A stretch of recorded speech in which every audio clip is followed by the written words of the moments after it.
રામાયણ જીવતા શીખવાડે છે, મહાભારત મરતા શીખવાડે છે. પૂજ્ય રમેશભાઈ ઓઝા ભાગવત કથામાં દાતા પીએન માળી પરિવાર દ્વારા પોથી પૂજનનો લાભ લીધો.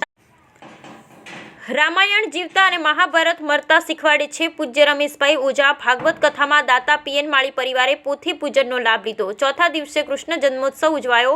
ડીસા નજીક ભાખર ગામે યોજાઈ રહેલ શ્રીમદ ભાગવત જ્ઞાન યજ્ઞ સપ્તાહના ચોથા દિવસે કથામાં શ્રી કૃષ્ણ જન્મોત્સવ ઉજવવામાં આવ્યો હતો. કથાકાર પૂજ્ય રમેશભાઈ ઓઝાએ જીવનમાં ઘણું બધું શીખવાનું છે તેમ જણાવી રામાયણ જીવતા શીખવાડે છે અને મહાભારત મરતા શીખવાડે છે તેમ જણાવી જીવનમાં મરવા અને જીવવા માટે સતત શીખતા રહેવું જરૂરી છે તેમ જણાવ્યું હતું. ડીસાથી દાંતીવાડા રોડ પર આવેલ ભાખરની પર્વતમાળાઓમાં બિરાજમાન શ્રદ્ધેય શ્રી ઈશ્માની માતા યાત્રાધામ ખાતે પૂજ્ય મહંત શ્રી 1008 રઘુનાથ ગિરિજી મહારાજ તેમજ ચાતુર્માસી બિરાજમાન મહાકાલ સેનાના સંસ્થાપક દિગંબર સંત શ્રી ખુશાલ ભારતી મહારાજ અને નાની ભાખરના ગ્રામજનો દ્વારા મહાદેવજીની પ્રાણ પ્રતિષ્ઠા નિમિત્તે 108 કુંડી સહસ્ત્ર ચંડી મહાયજ્ઞ તેમજ શ્રીમદ ભાગવત કથાનું આયોજન કરવામાં આવ્યું છે. કથામાં આંતરરાષ્ટ્રીય કથાકાર પૂજ્ય રમેશભાઈ ઓઝા ભાઈ શ્રી વ્યાસપીઠ પરથી કથાનું રસપાન કરાવી રહ્યા છે. કથાના મુખ્ય યજમાન તરીકે ડીસાના પીએન માળી પરિવારે લાભ લીધો છે.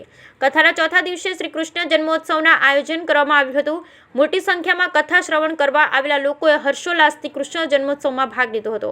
કથામાં ચોથા દિવસે પૂજ્ય રમેશભાઈ ઓઝાએ જણાવ્યું હતું કે સનાતન ધર્મમાં શ્રીમદ ભાગવત અને રામાયણ એમ બે કથાઓ વર્ષોથી થતી આવે છે. બંનેમાંથી જીવનમાં સતત કંઈક ના કંઈક શીખતા રહેવું જરૂરી છે. રામાયણ મનુષ્યને જીવતા શીખવાડે છે, મહાભારત મરતા શીખવાડે છે. જેમ સૂર્ય પર કદી અંધારું ન હોય તેમ શ્રીમદ ભાગવત પણ જ્ઞાન સ્વરૂપ છે. ચોથા દિવસે કથામાં હર્ષોલ્લાસપૂર્વક શ્રી કૃષ્ણ જન્મોત્સવ ઉજવવામાં આવ્યો. ઈશ્માની માતાના યાત્રાધામ ખાતે ચાલી રહેલી કથામાં દેશભરમાંથી દિન પ્રતિદિન સાધુ સંતો મહંતોની સંખ્યામાં સતત વધતી રહે છે. અહીં મિની કુંભ મેળા જેવું દ્રશ્ય હોય વહેલી સવારથી લઈ મોડી રાત સુધી લોકો દર્શન કરવા ઉમટી રહ્યા છે.